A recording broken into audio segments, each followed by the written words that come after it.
Okey Tuan Haji. Saya. Okey, ada sebelum pelantikan Peguam Negara yang baru, ada cakap-cakap daripada pemimpin politik supaya pelantikan Peguam Negara baru kembali mengambil daripada seorang penjawat awam, bukannya daripada orang luar, maksudnya golongan profesional menjawat jawatan tersebut.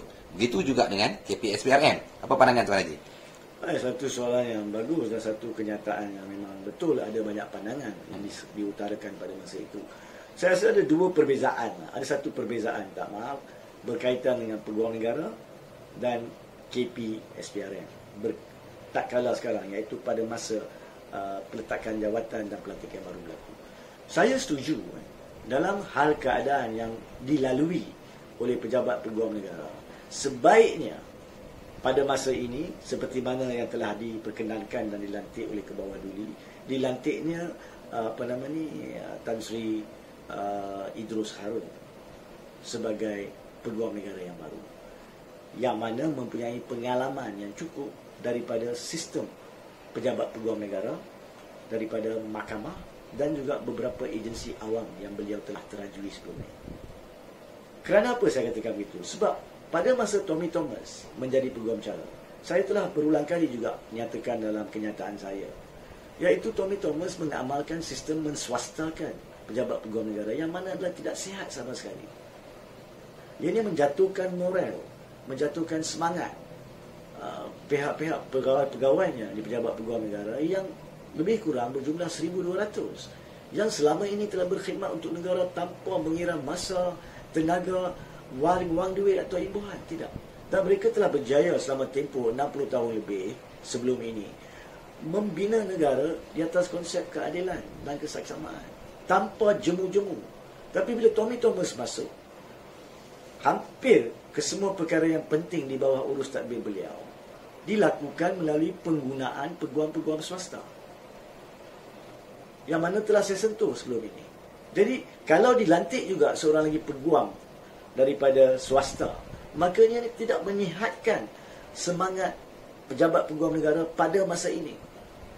Dan dengan pengalaman dan prinsip dan disiplin serta efisiensi yang saya percaya ada dengan Tan Sri Idrus Harun, beliau insya-Allah akan dapat menaikkan balik semangat pegawai-pegawainya dan berkhidmat semula seperti mana mereka sedia kala berkhidmat sebelum itu untuk negara, untuk rakyat.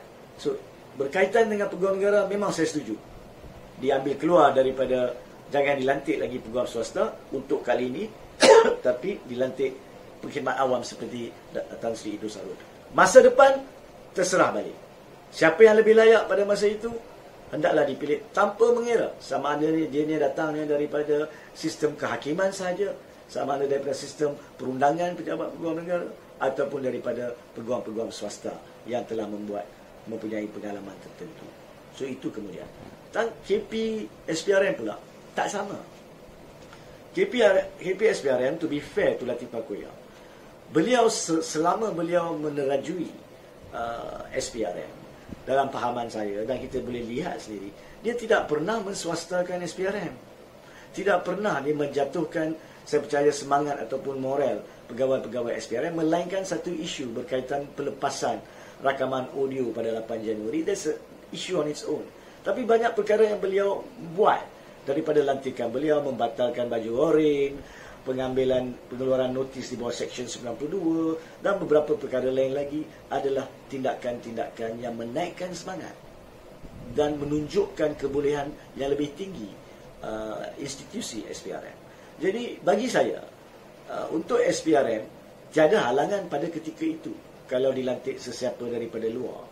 Tapi sekiranya pihak kerajaan persekutuan berpendapat untuk mengesyorkan orang dalaman seperti yang berlaku, iaitu Datuk Azam Baki, maka teruskanlah, sebab beliau pun mempunyai pengalaman sebagai timbalan untuk satu tempoh yang agak lama, cukup pengalaman. So kita tunggu dan lihat.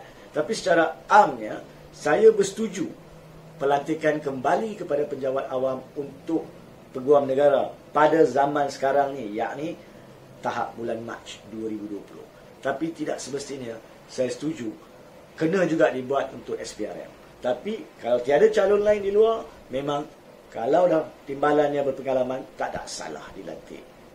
Ya, tapi masa depan berbalik kepada sesiapa pun kerajaan yang ada, sesiapa pun pucuk pimpinan, maka boleh mengesyorkan daripada mana-mana bidang yang ada. Selagi dia memegang kepada prinsip berkhidmat untuk negara, memegang amanah tuanku dan amanah rakyat, bukan amanah parti politik.